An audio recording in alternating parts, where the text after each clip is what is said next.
Testing 1, 2.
Good morning. I hope everybody can hear me this morning. It's a rainy day here in Baton Rouge, and I hope everybody else is doing well around the state. I'm going to wait another minute or so before we get started as people are still entering the room.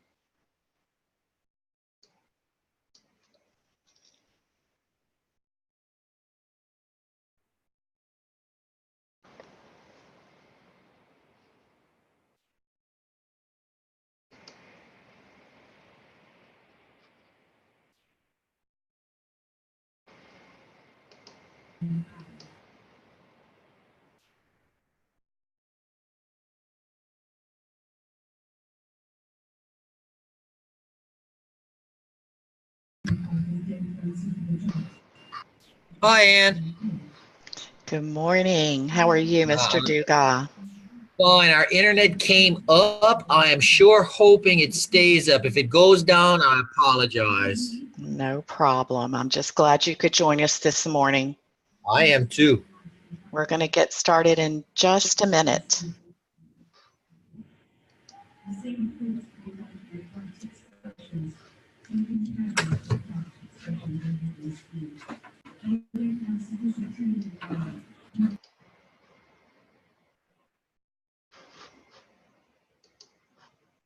All right, let me introduce myself for those of you who don't know me personally. I am Ann Carmichael, and I'm Lela's statewide FAFSA completion coordinator. I want to mention that Lela is the education arm of a public trust, the Louisiana Public Facilities Authority, created to bring advantages to Louisiana citizens. Lela has been in the student financial aid business for over 30 years, and we bring that to you as we begin the 2019-20 FAFSA training session.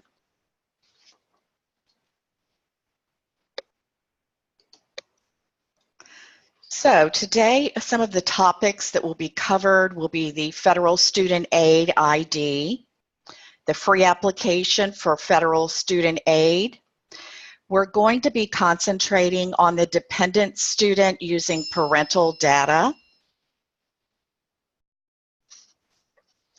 and talk a little bit about the independent student. We will be making FAFSA corrections, talking about that, special circumstances with documentation, and special circumstances only allowing the students the unsubsidized federal student loan. We'll touch a little bit on the homeless circumstance, and then I'll take some questions and answers if we have time. So as you know, again, this year, Louisiana's financial aid access policy pertains to public school students, seniors specifically in the class of 2019. It's our understanding that they are hoping with this policy to make sure that students are eligible to receive federal Pell Grants, other grants offered by federal student aid, federal work study, which is on-campus employment, and of course, the direct subsidized, unsubsidized, and Parent Plus loans.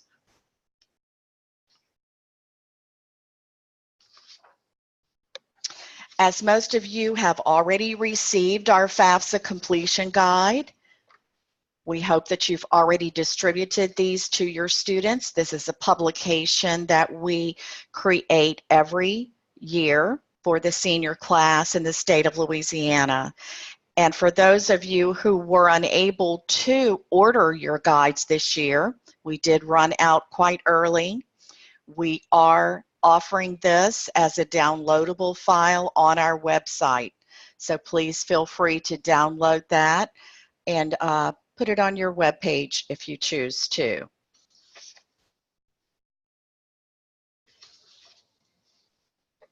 We found it most helpful for counselors and other organizations who are holding FAFSA completion events on their campuses or working individually with students to use our publication, the FAFSA process.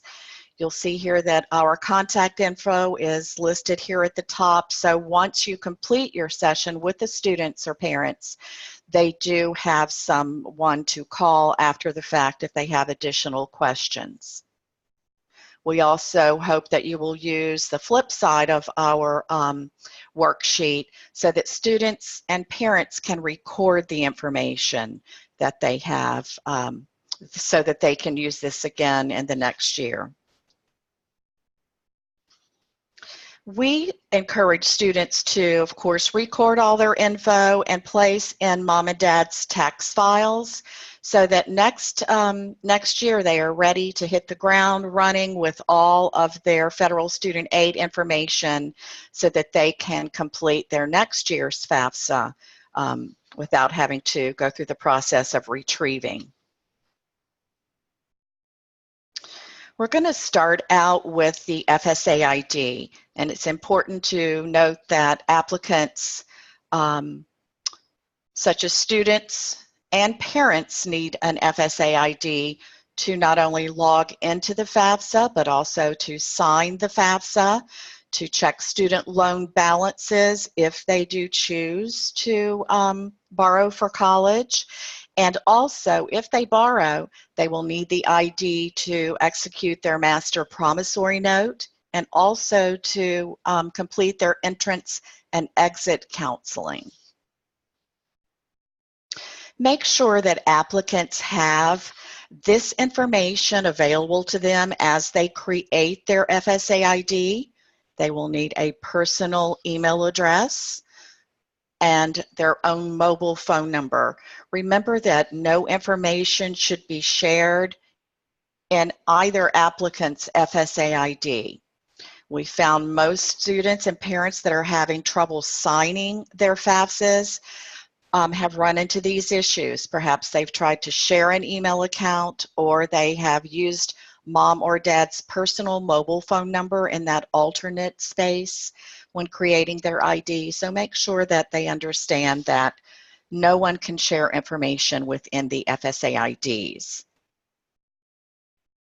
Now, when logging into the ID website, you will see the two tabs, the Create or Manage My FSA ID.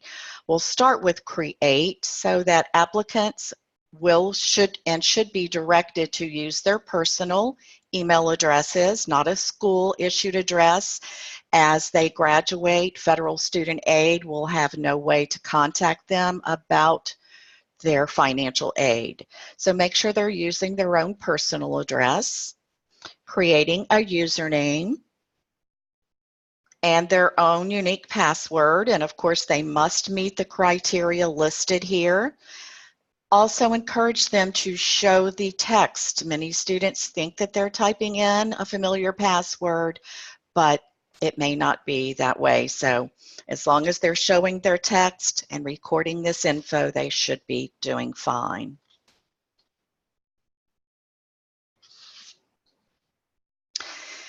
Now, when identifying themselves on the Federal Student Aid ID, they should use their name as issued on the Social Security card.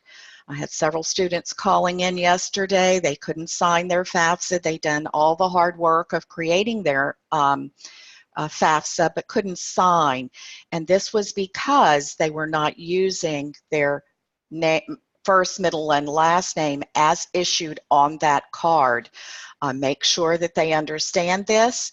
If there's an issue after the fact, they can always log back into the FSA ID, update that information to reflect what's on the social, log out, and then go back to the FAFSA and attempt to sign again. Applicants should always show the text so that they can see the Social Security number printed here as they are entering it. This is a very common error. There can be a transposition. If students do complete their FSA ID with the wrong Social Security number, they will have to contact Federal Student Aid directly to resolve that issue. There's nothing we can do from our standpoint to correct a Social Security number on an ID. And this is a great place to show the text when the students are in the process of creating their ID, and they can see exactly what they have entered. They can take a snapshot on their phone and save this for future use. Students should always register their mobile phone numbers, and the option here to do that is important.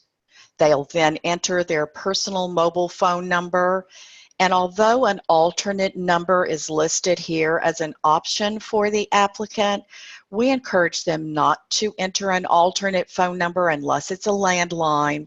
Most students want to enter the alternate phone as mom or dad's cell, but if it's used in mom or dad's FSA ID, this is going to prevent them from signing their FAFSA because they can see that information is shared from one ID to the next. Students must select from a drop-down box of 2 options for their challenge questions and answer those. Then they're asked to create 2 challenge questions, and we want to make this something simple. I've had many students use "what is my favorite color," only to find that the next year when they go in to update their FSA ID with their challenge questions, their favorite color has changed. So it should be something simple that's not going to change in the future. Students are also confused about optional question number 5. Would you like to provide and create an 8-digit code to access your loan balances over the phone? We encourage everyone to say no to this. They can always do that at a later date. And this is just another opportunity for students to forget and have to retrieve this information. So once a student or parent sees this page, they know they're close to the end. They will need to read the information in the box at the very bottom of the page and certify that the information above is correct. And once they continue, they will be asked to check their mobile phones for a secure code. This is to verify that code, and they can now use their mobile phone, once verified, to update their FSA ID in the future. If you have a situation where a student or parent does not receive that code, they can ask to have it resent. But if they are still not receiving that code, they can skip registration and verification on this page to proceed. But once they get home, they definitely want to try later to logging back and managing their FSA ID and verifying it at a later date. They'll then be asked to check their email address listed on the FSA ID. A secure code will be sent there to verify that that is indeed their email address. Once verified, they can now log into the FAFSA using their email address. And when an applicant sees this page, they know that they've successfully created their FSA ID. It's important to note that there's additional information to the holders of an ID, and they will see that information listed here.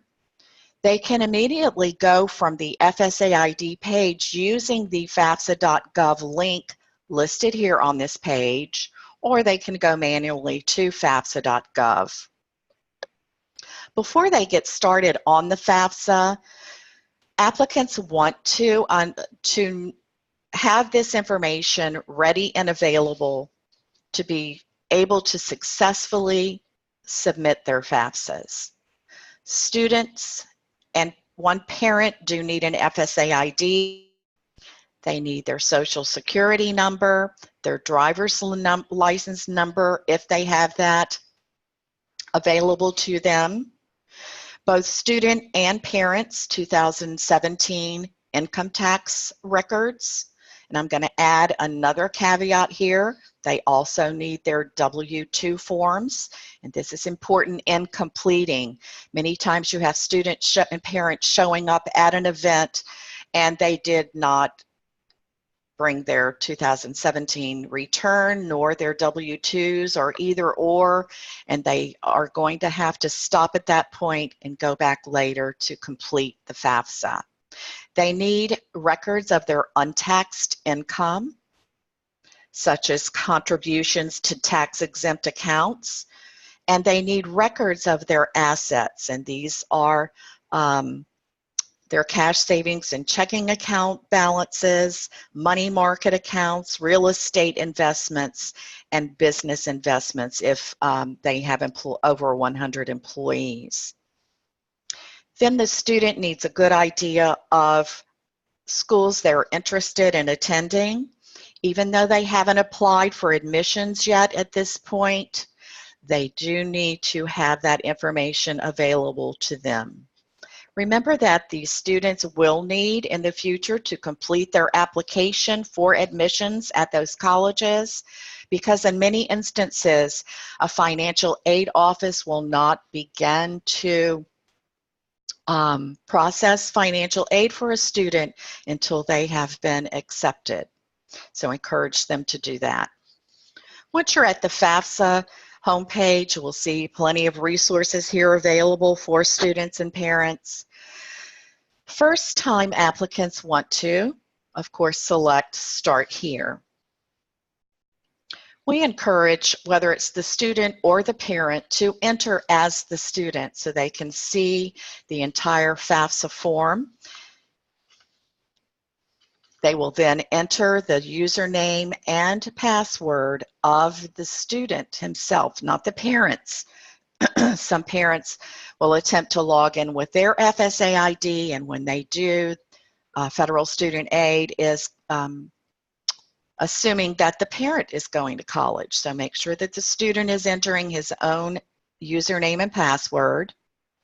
Or if it's the parent who does not have access to that student's FSA ID, they will manually enter information identifying that student.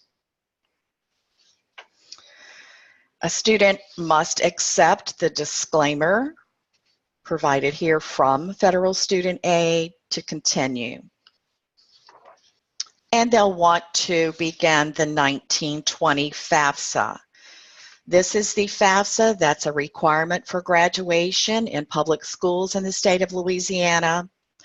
For those students who are planning to attend the summer semester after graduation, they can contact their financial aid office at that college to find out if the summer semester is the trailer or the header of their academic year. So in some instances, a student planning to attend summer semester may have to complete the 18-19 FAFSA as well. A save key must be created. This is just a secondary password used for this one specific year's FAFSA. So they will have to create that. And then they will be taken to a page that offers them additional resources just about what's going to happen as they complete the FAFSA. So as I mentioned, we're going to talk specifically about dependent student with parental data today. You'll want to always encourage the applicant to look toward the top of the page. You'll see all the tabs listed. These are the different sections of the FAFSA that must be completed and able to sign in, submit the FAFSA. The FAFSA does use skip logic, so you cannot move ahead from one topic to the next. You have to complete one section before moving on. So make sure that the information here is correct. Any blanks, such as the middle initial, must be provided. And then the student has the opportunity to check over his information again. If they find at this point that this is not updated information, they will want to save the FAFSA, log back into the FSA ID, update it with the most recent information, log out there, and then come back into the FAFSA. The student is asked if he's lived in Louisiana for at least 5 years, and we understand that our state organization, LASFA, does use this information to determine eligibility for the top scholarship. Students are asked to enter their mobile phone number. This should match what they entered in the FSA ID, and then asked if they want to provide a license number. This is optional, and it's asked because many states use this license number to verify residency within that state to determine their state aid. It's my understanding that our state does not use this driver's license number, so you can skip over that section, that question. And then the students asked what their marital status is as of the day that they submit the FAFSA. The student is asked about their U.S. residency. Young men are asked to register with Selective Service. And then students will begin to enter information about their high school and college status. Of course, most of your students will be high school graduates receiving a high school diploma, and they'll be asked what their grade level is. It's a common error, and I spoke with a parent this morning whose student had entered that they were in graduate school. Once they say that, of course, they're going to be considered independent students. So let's make sure that they know they're in their first year, never attended college. Even if they are taking dual enrollment classes in high school, for federal student aid purposes, they are still in their first year, having never attended college. Work study is, of course, on-campus employment. We encourage all students to say yes to the work study question. It doesn't obligate them to accept jobs on their campuses, but it does let the financial aid office know that the student would like to be considered for those jobs. If a student has ever been in foster youth, then they want to select yes here. This will initiate additional aid that might be offered through the state or through the college system itself for that student. Also, students are asked to report their parents' highest level of school completed. Because this is additional information that first-generation students may be offered additional aid or services. So if a student's parents have not completed college, they would say completed high school and move forward at that time. The high school is also then requested, and you want to make sure that students are pressing the search button down at the bottom of this page to make sure that the school is put in the proper format for federal student aid to be able to credit your high school with this FAFSA completion. Students can add up to 10 colleges to their FAFSA. They do need to know that they will eventually have to apply to these colleges and sometimes to be considered or offered federal student aid. A student can select the state and search the entire state. If they know that they are only applying to a few specific schools, they can at this time then enter the name of that school, and the school will be displayed. They can check the school at this time, and then on the next page you see that there's an option to add more schools, which they can do, and then they will want to report their housing plans. Schools use this information to determine the cost of attendance. Some students may plan to stay on campus or off campus or with a parent, and that will determine the cost of attendance for that student at that specific school. We're in the dependency status section, and this is a very important and can be tedious portion of the FAFSA, so make sure the student is reading through the questions. If they have a question about any question within the FAFSA, they will go to the question mark inside the dark blue box over to the right of that question to explain exactly what federal student aid requires as the answer to that question. We're continuing on in the dependency status section. If a student selects yes to any of the dependency status questions, they will have to provide a legal document supporting that claim.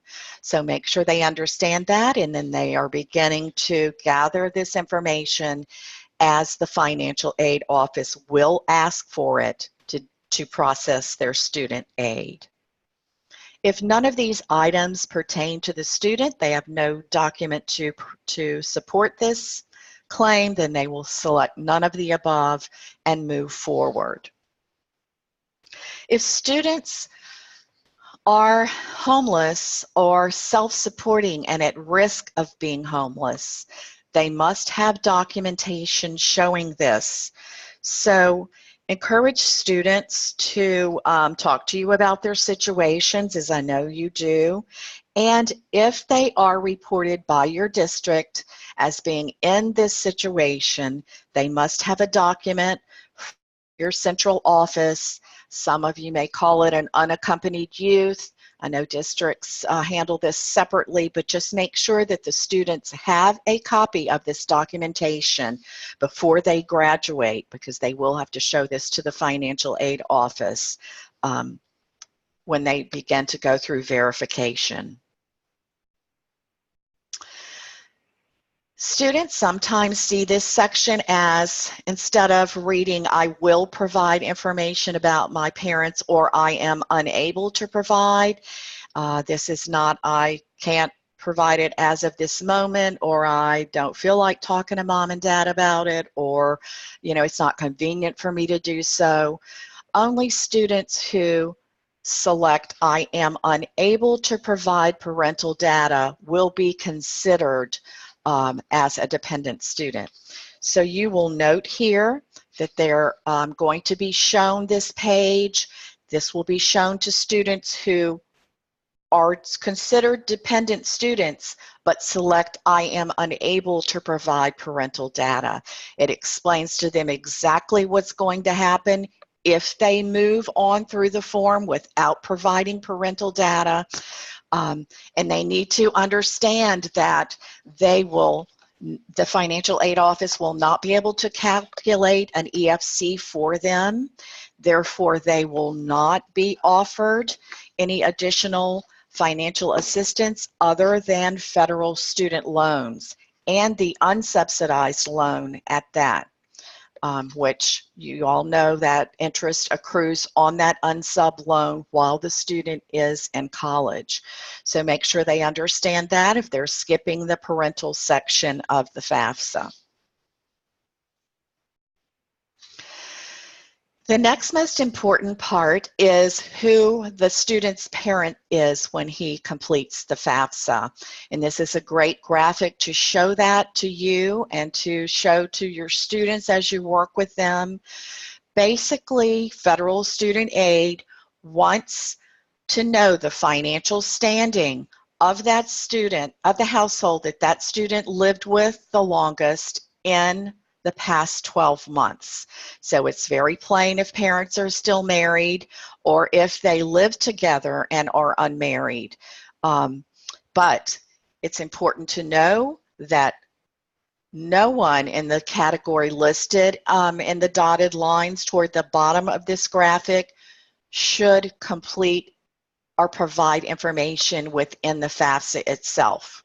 So a widowed step-parent, which unfortunately we have questions about quite often. Mom recently died. I live with stepdad. I don't have any contact with my other biological parent. That is something considered a special circumstance that students will work through with the financial aid office, but they are still considered dependent. Grandparents should never provide information. Foster parents, legal guardians, older brothers and sisters, or aunts and uncles. In other words, only legal parents, as identified by federal student aid, should provide information within the FAFSA itself. Once it's been determined who that parent or parents are, a student will report that on this page.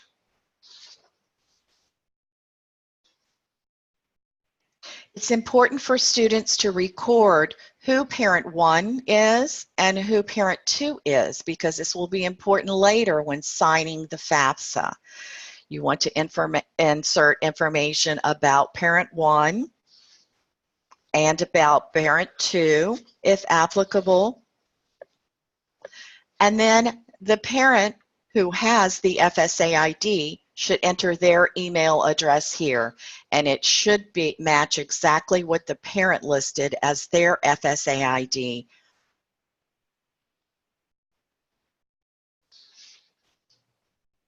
Household size, of course, the information provided earlier is pre-populated here, whether it's one parent or the parent says that he lives with 2 parents. The student is counted, and then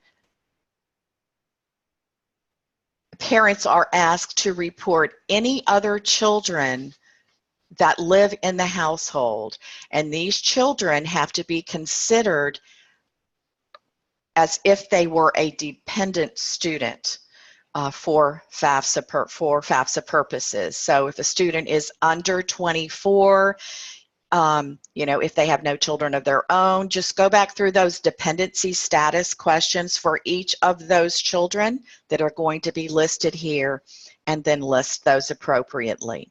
If any other people live in the household that those parents financially support and provide more than half of the support for, those parents, those adults can be listed here as well. So then your number of family members will be automatically populated. For the number in college, if you have 2 or 3 or 4, or as we've worked with before, 5 students in college at one time, those number of students will be listed here, and this will affect the cost of attendance for this specific student as well. Remember that you cannot include parents in this number of college students. We're moving on into the option to use the IRS data retrieval tool. And this is a good graphic to keep on your desk or provide to your parents to give them some assistance before they begin the process. If the parents or parent as listed on the prior pages has already completed their tax return for 2017, they will state that here. If a parent or parents are not going to complete a tax return, then that's fine. They will continue on stating not completed, but they will be asked additional questions about their income and if they received any income. This student's parents have completed a return and they've filed married jointly, so they are eligible to attempt the IRS data retrieval tool. Make sure that before they go to the IRS that they do have a copy of their tax return for the specific year and their W-2s with them. They'll need all of this information to be successful in using the tool. The parent who has created the FSA ID and who is listed in the FAFSA should be determined and reported here whether they are listed as parent 1 or parent 2. They will then provide their verified email address or their username and password, press continue on, and then they will receive the page that they are eligible and that they can proceed to the IRS website. If they change their mind at this point, they can always skip the data retrieval tool. However, remind them that schools, colleges do use this information, and for students who do and parents who do not use the data retrieval tool, you will more than likely be selected for verification and have to request a tax transcript to be sent directly to the college itself. So it's always a good idea to try to use the data retrieval tool. You will be moved on to this page where you want to say OK so that you can continue on to the site, and you will see now this student is entering the irs.gov website. You never want to change any of the pre-populated information on the site, but you do need to continue on toward the middle of the form, answering all questions with an asterisk, a red asterisk behind it. And this information should come directly from that specific tax return. The IRS wants the street address, city, state, zip code, and that is printed directly on that tax return, even if it doesn't reflect the most recent address or which the student has entered as his current address previously in the FAFSA. You always need to provide this information exactly as listed on the tax return itself. You have an opportunity to verify that the information is correct, and then transfer my information into the student's FAFSA. You can see that parental information from the tax return was successfully processed and transferred from the IRS.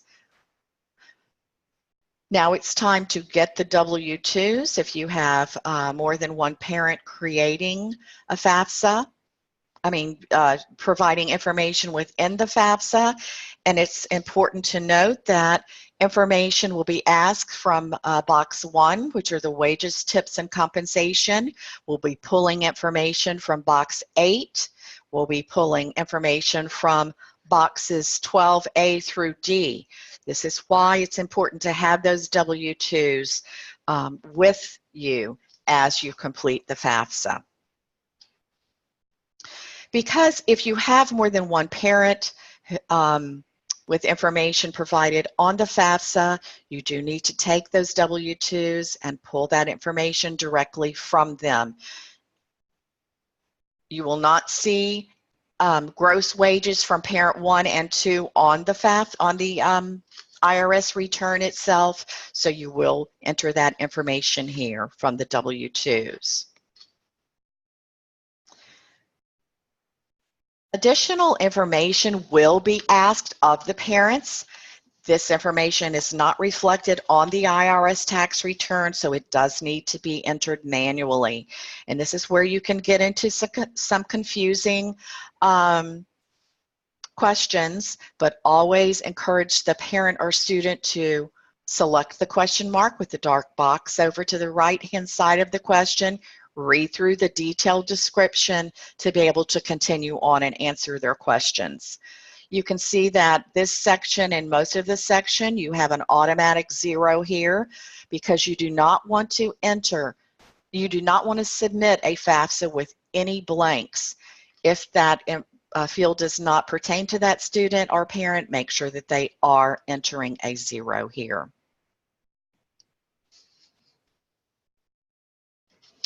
On the payments to deferred tax, pension, and retirement savings plans here, the third question, you'll see that they are asking that parent to pull their W-2s again to retrieve this information. If you have parents that have more than one W-2, they will want to get all of their W-2s, and they'll want to enter whatever's in the specific boxes, in this instance, boxes 12A through D. They'll take every W-2, whether it's mom's or dad's, add that information, and enter it at that time.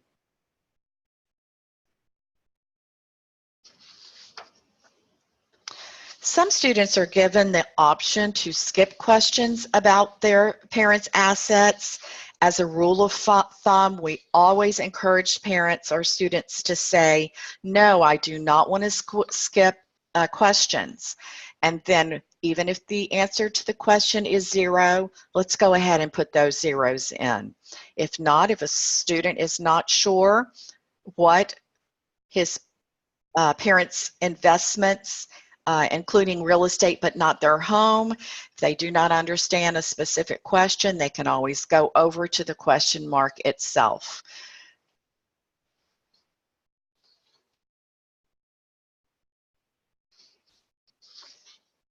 The student is then going to want to look toward the top because we're back in the student information section. And this does reflect exactly the same questions that the parents asked. So the student will begin to answer questions about their finances. Most students that are seniors in high school did not file a return in 2017. And that's fine. They will just select not going to file and move forward. If they did file a return, they also can link to the IRS to retrieve their information. And you'll see that it's the exact same process as the student links to the IRS.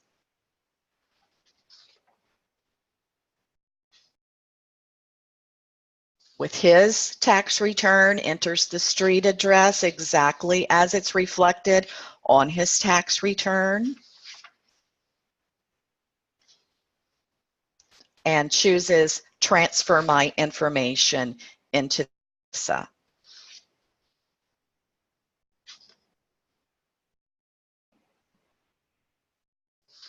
The same questions will be asked about any additional financial information that might pertain to that student.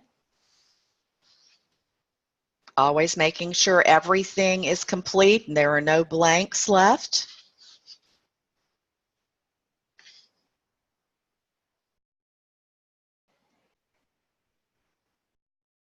The current balance of that student's cash savings and checking accounts.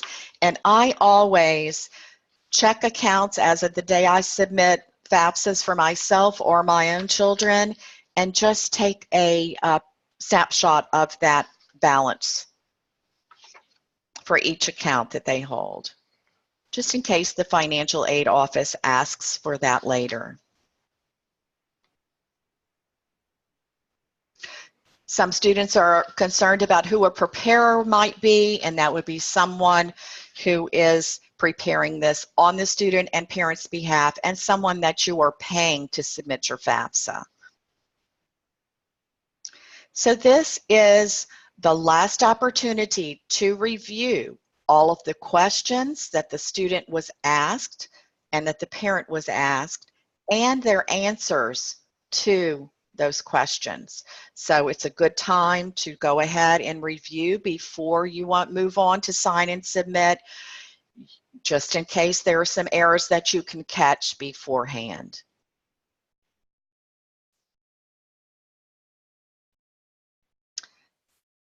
Student is then asked if he wants to print a copy of this page, and that's fine if they want to do that at this time. But once a FAFSA is submitted, the students are going to be able to go back in and review their student aid report. This is sort of like a pre-SAR. So if they choose not to print it at this time, that's fine. They can just continue on. And they'll get to the sign and submit portion of the FAFSA. And you can see here that the student nor parent's signature has been submitted.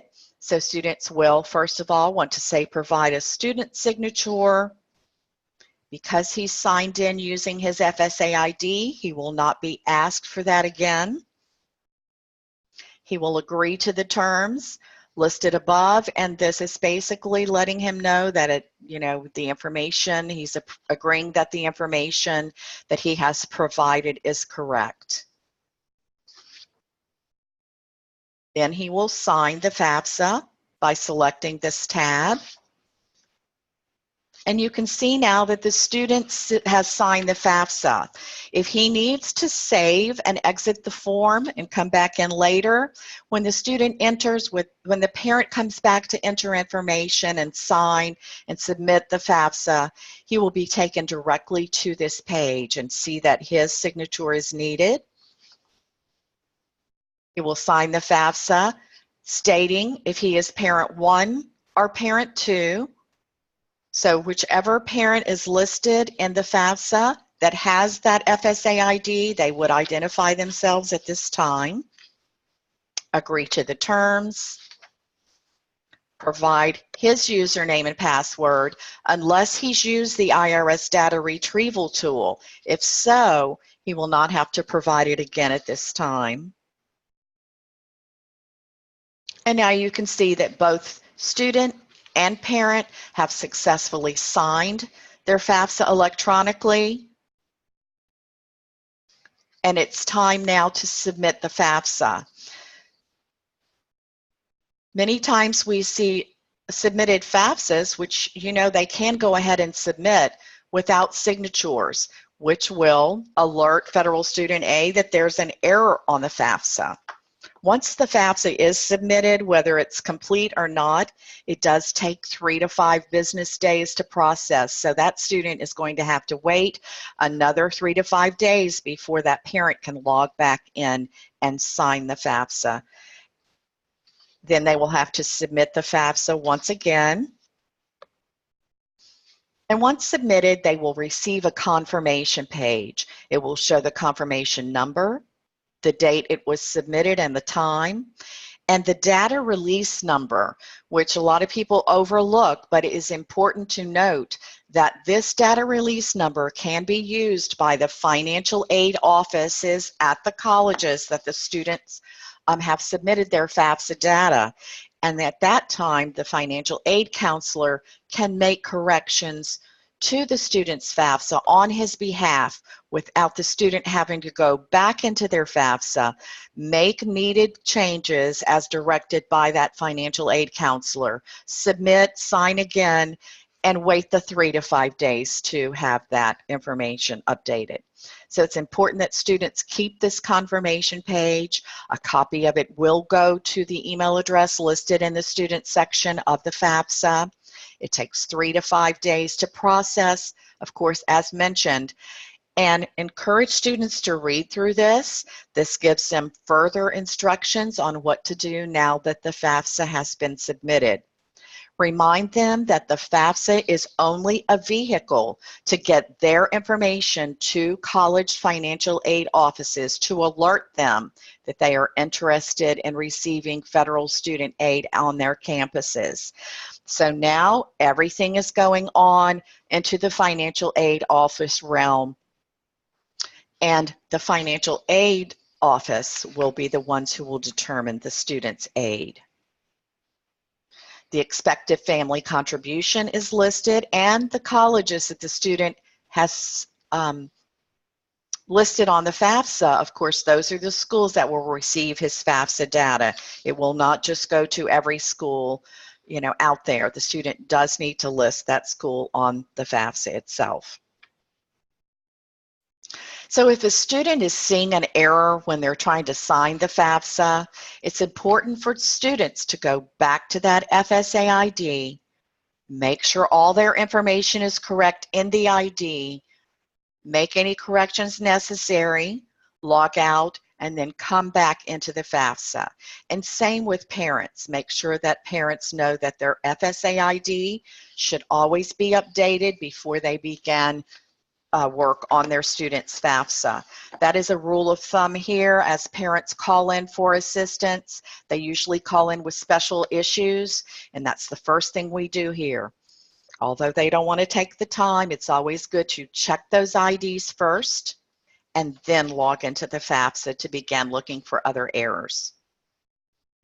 Remind students that their financial aid is calculated using the cost of attendance as determined by the questions they've answered in the FAFSA itself and by the schools. The expected family contribution And that's how their aid will be awarded. They will hear directly from the college or career school that they have sent their FAFSA data to. They will never hear from federal student aid about a specific award. The FAFSA is just a general form to get information over to the financial aid office, and they will now begin working on an award for that student. Remind them that this is the order that aid should be accepted. Scholarships and grants are free monies. Work study is earned money. And anything below that, federal student loans, any loans that you might get directly from the college, those will be your last resort. And of course, number 5, the private loans, which carry a very high interest rate. So they want to max out their federal student loans, subsidized first, no interest while they're in school, then unsubsidized, interest accruing while they're in school, and then private loans if they need additional funds. Just to touch a little bit on the independent student, remember that that student will answer yes to one of the questions provided in the dependency status of the section of the FAFSA. They must have a legal document reflecting their situation. Their household size, and this can be confusing for some independent students, is pre-populated as 1. And students will say, but I live with grandmother, or I live with my legal guardian. There are 4 people in their household. But as defined by independent for FAFSA and financial aid, student financial aid purposes, that student is his own household, and one of him will be going to college. So make sure they understand this is not an error on the FAFSA. That independent student is considered his own household. Students who are independent and have documentation proving that will not answer questions about their parents on the FAFSA. There will only be one signature section for an independent student. He will sign and submit just like a dependent student would, and then he can submit his FAFSA.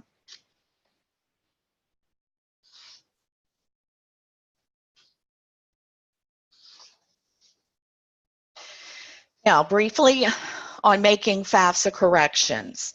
Before corrections are attempted, the student, of course, will want to go to the FAFSA.gov site and log in as a returning user. Instead of jumping right into the FAFSA to look for errors, the student will want to view his student aid report. On that report, which will look similar to this, you will see an error noted as a number within a circle. So have the student review the entire student aid report. If there are errors, numbers within a circle next to the answers, the student will want to go directly to that question and correct the error. I always encourage students to start from the beginning with me as we work through every single question to recheck their answers to each. If a question is corrected, if an answer is corrected within the FAFSA, that student will have to sign and submit the FAFSA again. If there is an error in the parent section that is corrected, that parent will have to sign and submit along with the student. If a correction is made and the student just logs out, that information just sits there. There is no way for that information to get onto federal student aid to then be sent as an update to the FAFSA to the financial aid office. One more time with special circumstances, let's just make sure students understand that the family is responsible for paying for the college expenses of the student unless he qualifies or has special circumstances that include both parents are incarcerated, the student has left home due to an abusive family environment, he does not know who his parents are or cannot contact them, and all of this will be verified by the financial aid office. Not all situations are considered a special circumstance, and those are listed here below. Just because a parent doesn't want to provide information or refuses to contribute to the expenses for those students, etc., even if they don't live with their parents, they're couch surfing, or their parents have moved out of state, they're staying with a neighbor, etc., that is not a special circumstance, and the financial aid office will provide what's called professional judgment, but they will have to work directly with the student. So if a student submits a FAFSA with special circumstances, please make sure the student knows that they need to immediately contact the financial aid at those colleges to begin that process. As mentioned before, if the student states that he has special circumstances but cannot provide supporting documentation showing that, that student will be only considered for unsubsidized federal student loans. And the homeless circumstances, quickly, one more time. If a student says that they are homeless or at risk of being homeless, they do need documentation from the school district reflecting that. The FAFSA homepage is a plethora of information, so please review it as a counselor. You will see a lot of great information you can use with your students, and make sure that their parents are reading through this information as well. There's a toolkit for counselors and for those who work with students to complete the financial aid process. So make sure you're checking out all of those opportunities here. If you would like to go to the 2019-20 demo site, you're welcome to do that. The site's listed here along with a username and password that you can use to go in and get a feel for it if you haven't already done so. Now for questions and answers, I know we're getting toward the end of our session, so just please be sure to email those to me. If you have specific situations that you're working with your seniors this year, we're happy to answer those individually. And we know that you all out there have nothing else to do. So if you do need help as you're working with your students individually to complete the FAFSA, please remember to call our FAFSA helpline. Students and parents call here every day in addition to counselors, and we're happy to help them as they work through. We love you guys. We know you have a lot going on. We appreciate all the hard work that you do, and we hope that we can help you in some way. So with that being said, I really thank you for being here and participating today. Feel free to call me if you have any additional questions or drop me an email. Enjoy the rest of your week, and if I don't talk to you before the holidays, I hope they're great. Thanks for joining.